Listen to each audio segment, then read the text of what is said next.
Mula sa ABS-CBN News Headquarters, Corina Sanchez, Julius Babaw, kasama ang mga patrol ng bayan, bantay ng mamamayan. Ito ang TV Patrol!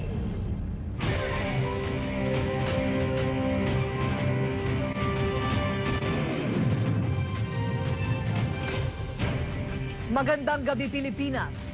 Kumpleto na ang senatorial lineup ng Koalisyon ng Nagkakaisang Pilipino o KNP.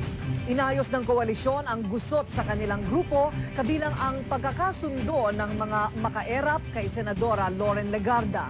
Tuluyan na ring isinara ng KNP ang pinto para sa alinmang planong pagbalik ni dating Senadora Miriam Defensor Santiago sa oposisyon.